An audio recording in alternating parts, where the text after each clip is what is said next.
अगर मणिपुर जल रहा है तो भारत जल रहा है। अगर मणिपुर में आग लगी है तो भारत में आग लगी है।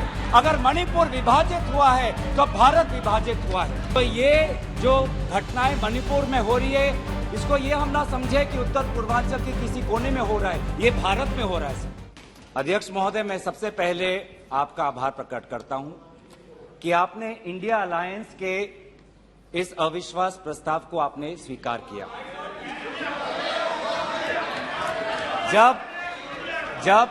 जब आपने पूछा कि इस अविश्वास प्रस्ताव के समर्थन में कौन कौन खड़ा है, तो मैं इस मंच से हमारे सारे इंडिया अलायंस दलों के सांसदों को मैं धन्यवाद और आभार प्रकट करता हूं।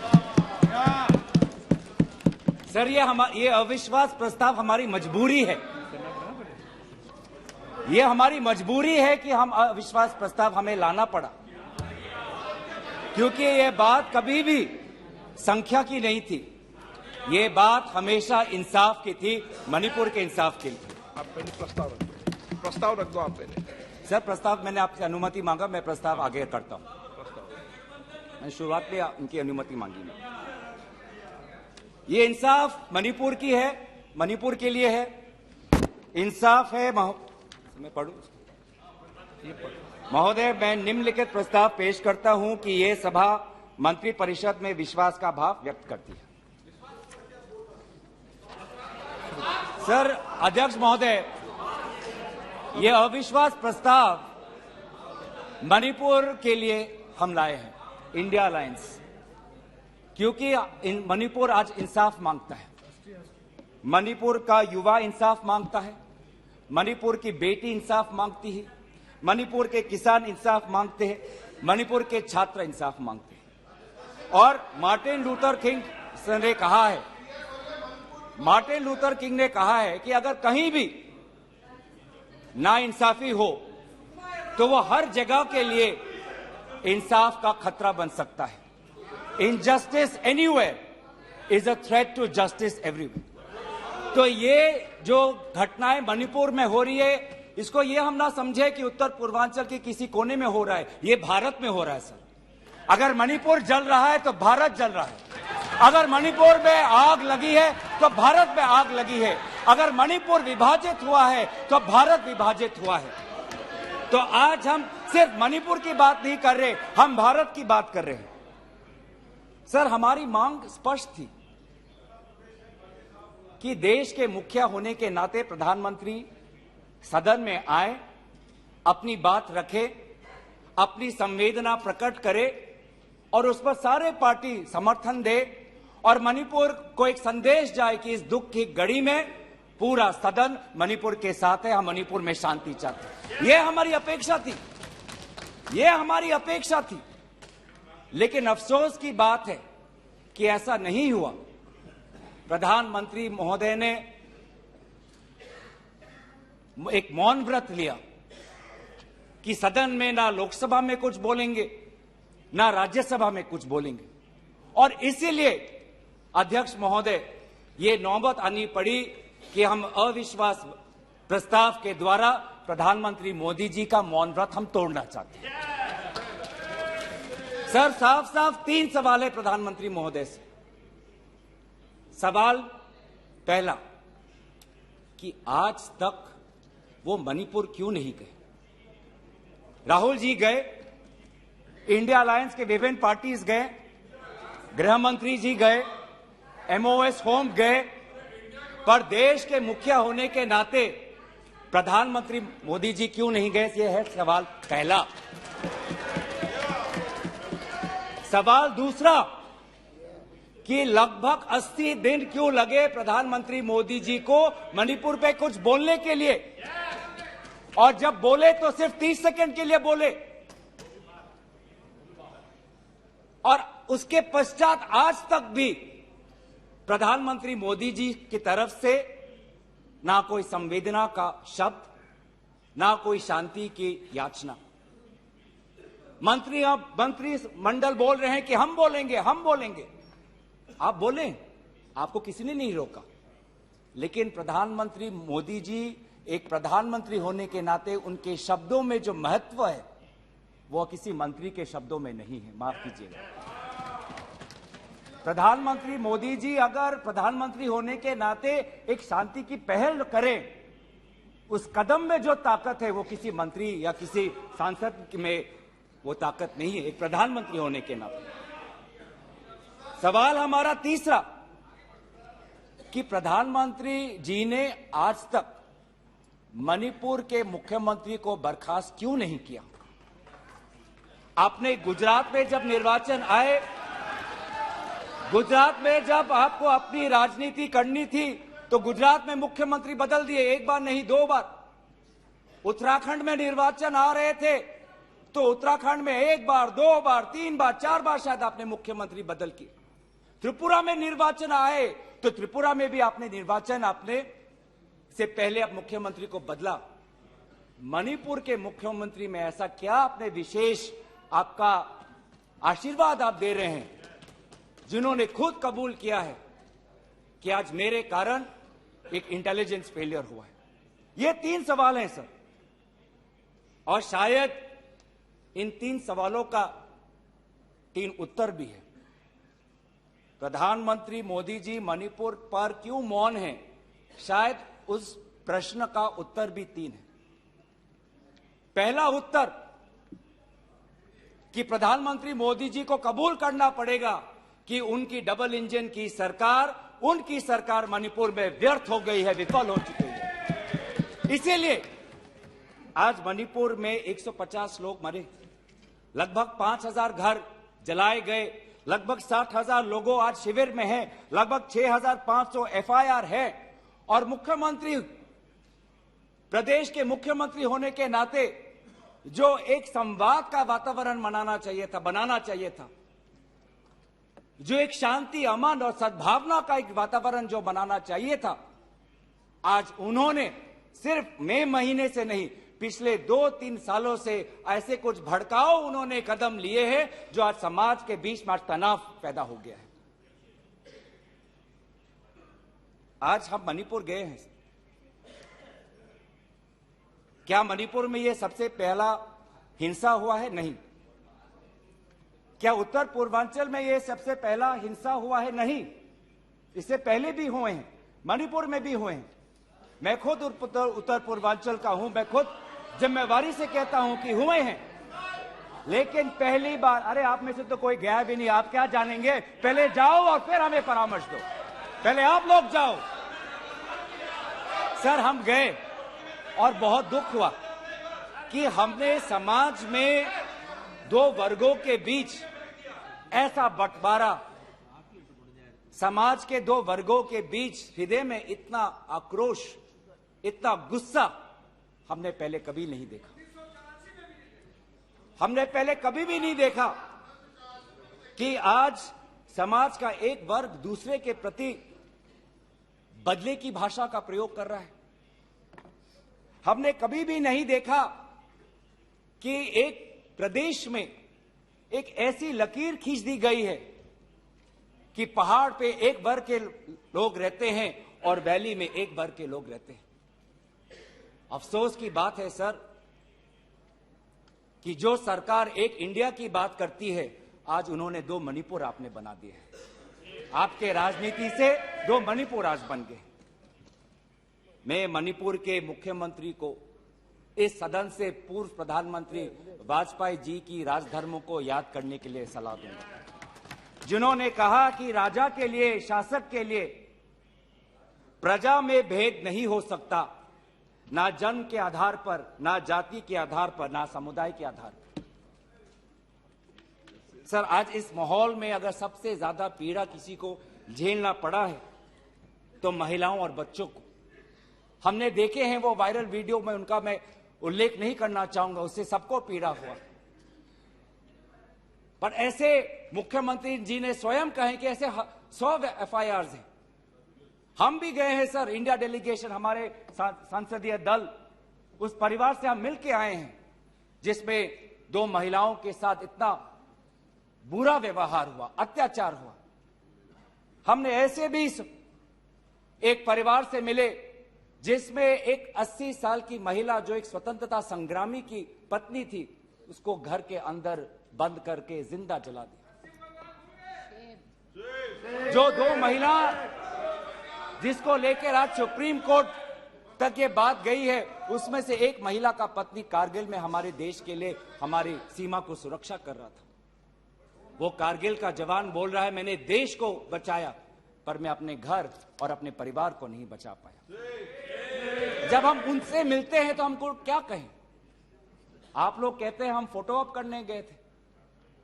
सर, दुख के समय में संवेदना उनको देने गए थे। आज महिलाओं बच्चों के साथ आऊंगा, अब सारे बातों पे आऊंगा, सब पे आऊंगा। धर्मीय जगह को भी बख्शा नहीं गया। धर्मीय अनुष्ठान पर भी आज भीड़ घुसी और उसका असम्मान किया। आज इंटरनेट नहीं है। आप कहते हैं कि सब नॉर्मल है, स्थिर है। आज भी इंटरनेट नहीं है, बच्चे स्कूल नहीं जा पा रहे, लोग अपनी बातें नहीं रख पा रहे। आज भी कितनी महिलाओं पर अत्याचार हुआ है, वो अपनी बात ही नहीं रख पा रहे।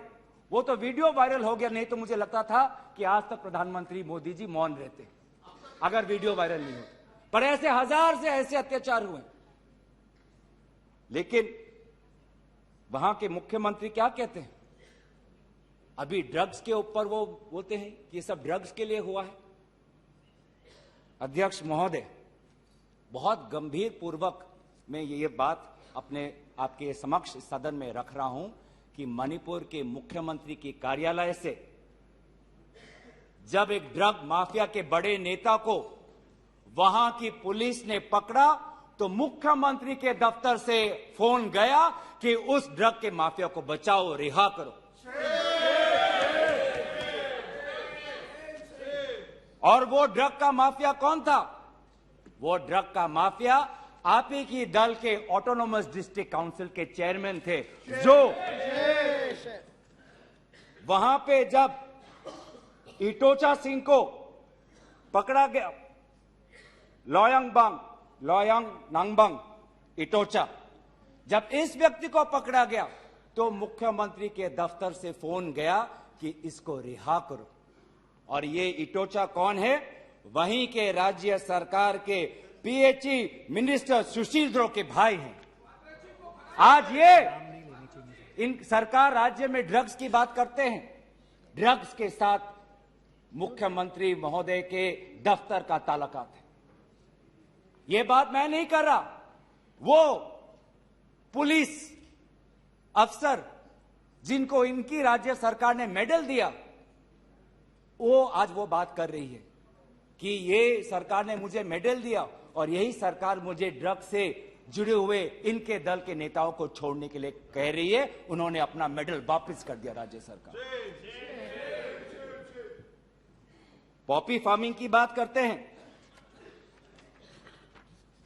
आज आपका ही narcotics and affairs of border NAB ये कहता है the scale of poppy plantation in Manipur has spread across 15,400 acres of land in the hills between 2017 and 2023।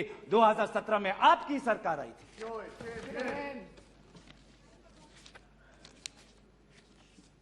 आज इंडियन फॉरेस्ट सर्वे रिपोर्ट 2021 में कहता है that within 2 years time the forest area of Manipur has decreased by 248.63 square kilometers।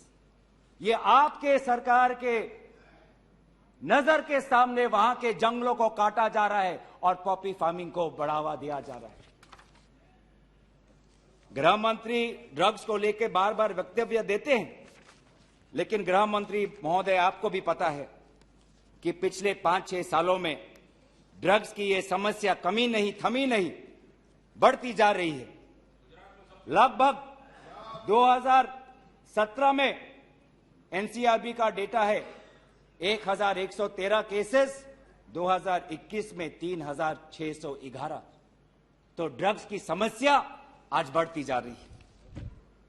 तो कहीं ना कहीं प्रधानमंत्री जी चाहते हैं कि वो मौन रहे ताकि उनकी राज्य सरकार की छवि धूमिल ना हो, क्योंकि उनको छवि से लगाव है। चाहे लोगों पे अत्याचार हो, ड्रग्स की समस्या बड़ी हो, ये उनके लिए महत्व नहीं रखता। पर जैसे कि मैंने कहा कि उनके मौन रहने का कारण 3 है, अभी तो मैंने सिर्फ एक कारण का उजागर किया। और दूसरा कारण यह है, और बहुत मैं सम्मानपूर्वक ये बात कहना चाहता हूं, दूसरा कारण प्रधानमंत्री मोदी जी का मौन रहने का यह है कि आज भारत केंद्र सरकार का गृह विभाग और राष्ट्रीय सुरक्षा सलाहकार आज विफल हुए हैं। क्या हो रहा है मणिपुर में? 5000 से ज्यादा हथियार आज लोगों के हाथों में है। लगभग 35 पुलिस स्टेशंस में भीड़ वहां जाकर वहां से हथियार अपने साथ ले जाते हैं।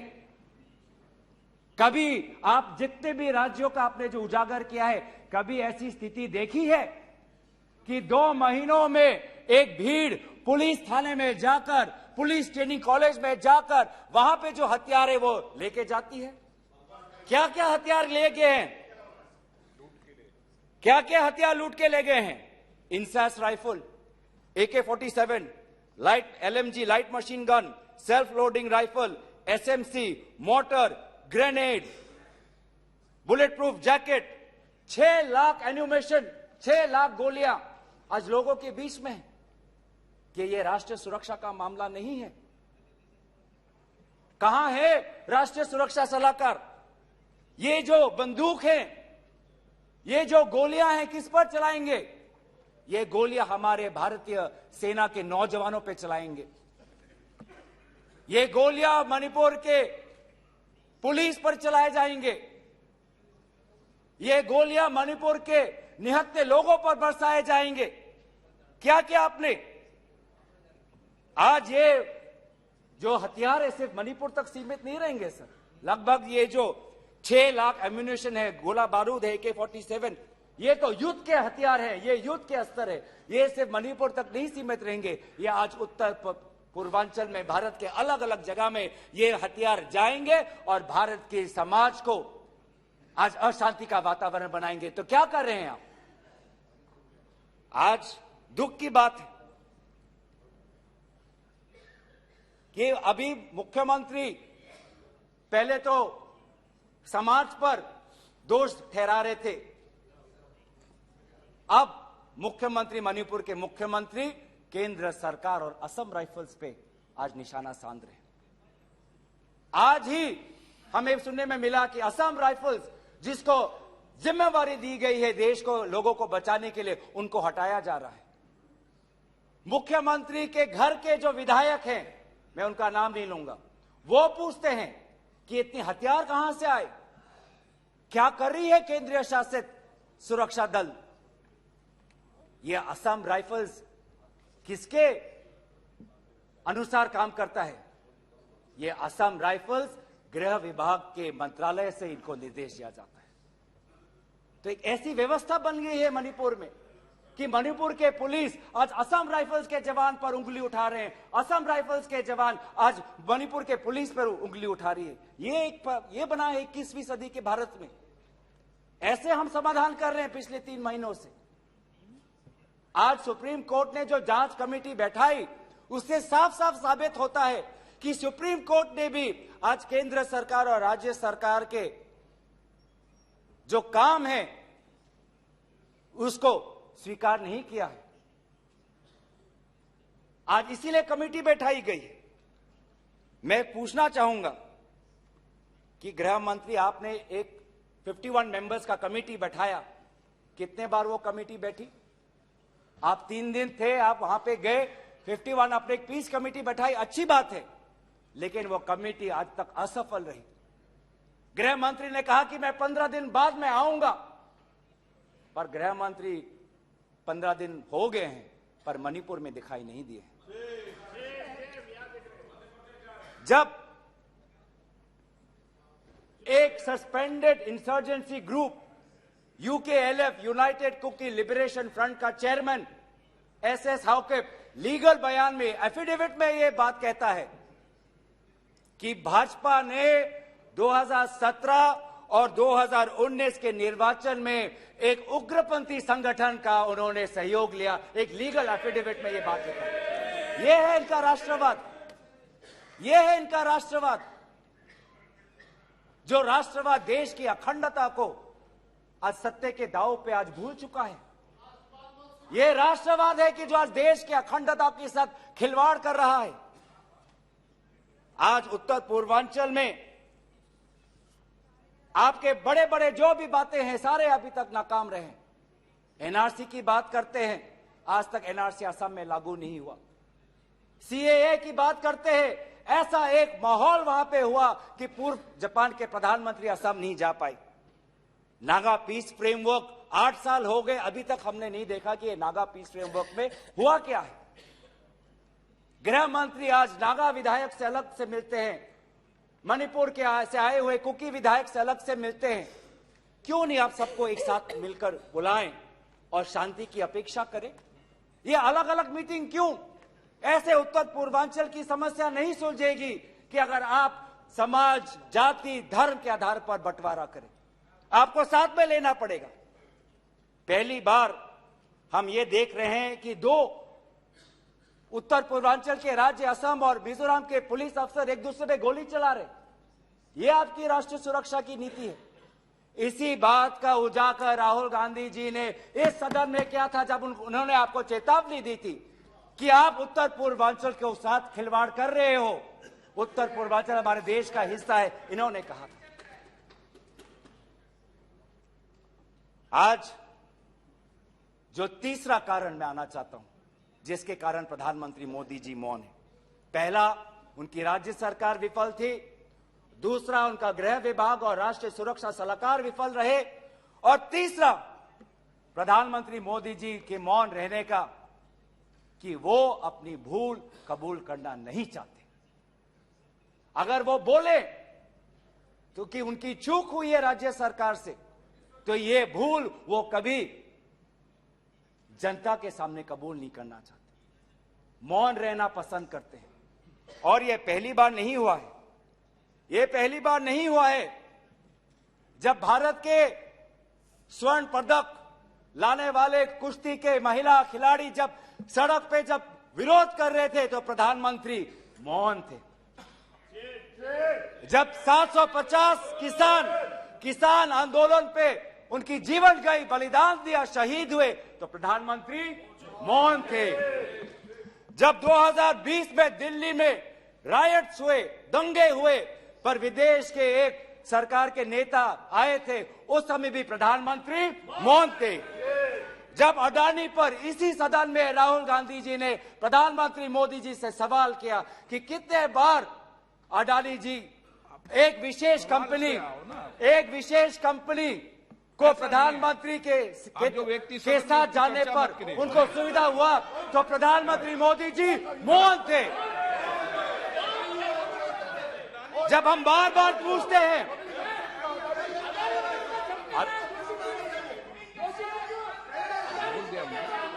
सर बड़ी आश्चर्य की बात है कि सर कि अभी तक मैंने प्रधानमंत्री का नाम लिया, अभी तक मैंने मुख्यमंत्री का नाम लिया, अभी तक मैंने गृह मंत्री का नाम लिया, अभी तक इन उनकी तरफ से विरोध नहीं आया, लेकिन जब एक विशेष कंपनी के मालिक का नाम लिया तो ये सारे मंत्री और सांसद खड़े हो गए।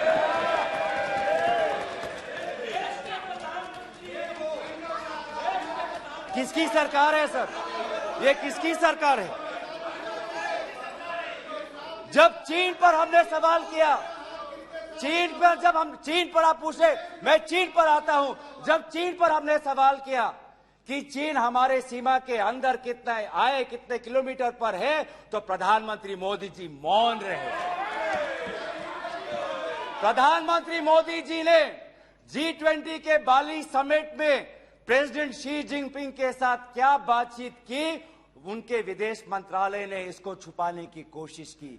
लेकिन जब चीन के विदेश मंत्रालय से बात आई तो भारत सरकार के विदेश मंत्रालय ने खुद कबूल किया कि हाँ, हमने ये बात छुपाई थी कि बहुत संवेदनशील बातें प्रधानमंत्री मोदी जी ने शी जिनपिंग के साथ बाली में किया। हम पूछना चाहते कि क्या बातें की आपने, क्या समझौता हुआ, क्या बताएंगे?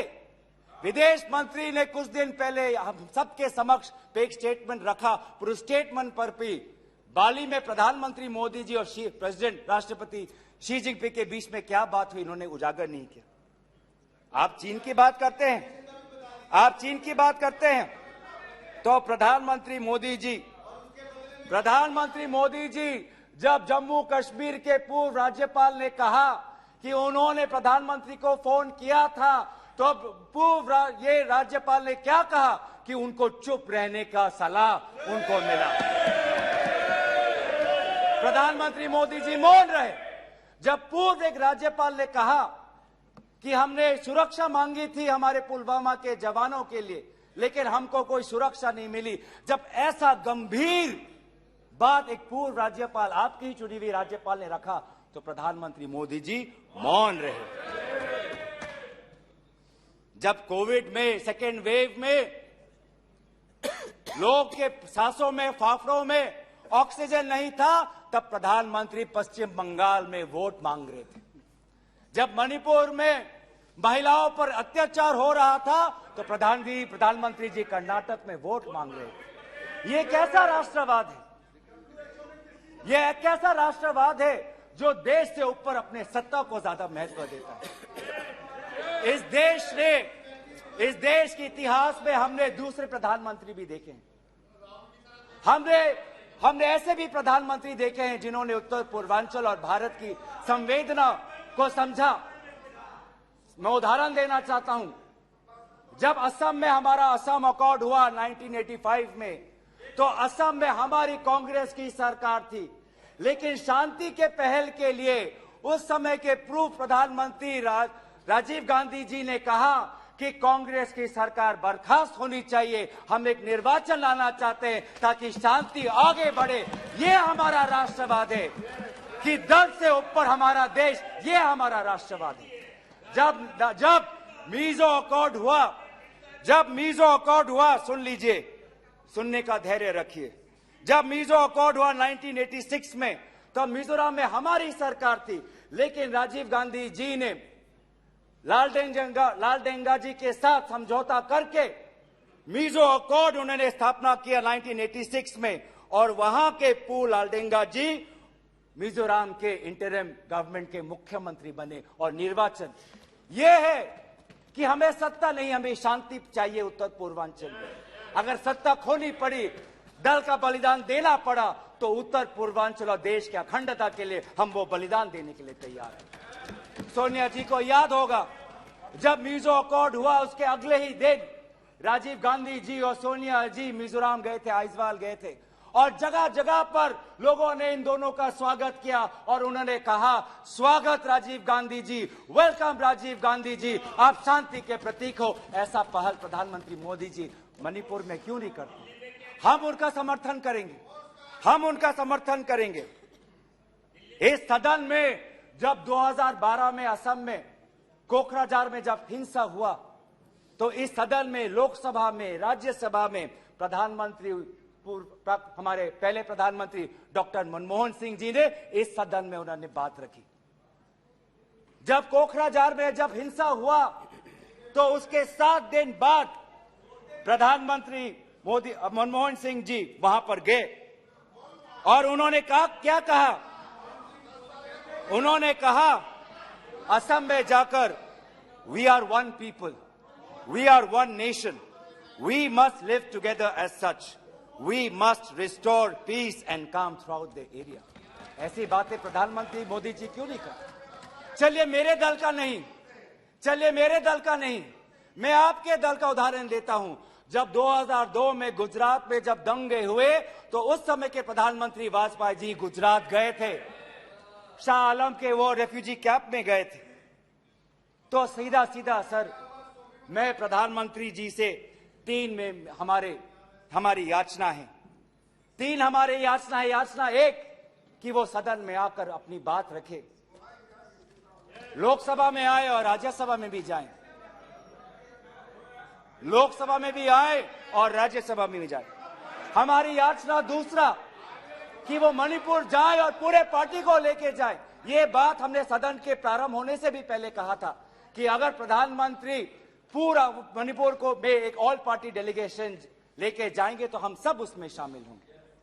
और हमारा तीसरा ये याचना है कि मणिपुर के विभिन्न समाज सेवक संगठनों को बुलाकर एक मीटिंग करिए, शांति का एक पहल रखिए। लेकिन प्रधानमंत्री क्या कर रहे हैं? प्रधानमंत्री आज इंडिया अलायंस को बदनाम करने में तुले हैं, देश के नाम को आज बदनाम करने में तुले हैं। अफसोस की बात है, अफसोस की बात है, जब आप पॉपुलर फ्रंट ऑफ इंडिया की बात करते हैं, इंडिया मुजाहिदीन की बात करते हैं, ईस्ट इंडिया कंपनी की बात करते हैं, तो हम इंडियन इंस्टीट्यूट ऑफ टेक्नोलॉजी की बात करते हैं, हम इंडियन स्पेस रिसर्च ऑर्गेनाइजेशन की बात करते हैं, हम इंडियन पुलिस फोर्स की बात करते हैं, हम इंडियन एयरफोर्स की बात करते हैं।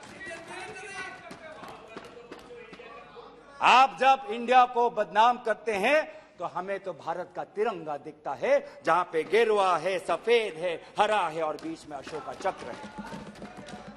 आज नफरत एक हथियार बन चुका है, नफरत एक हथियार बन चुका है वोट जीतने के लिए।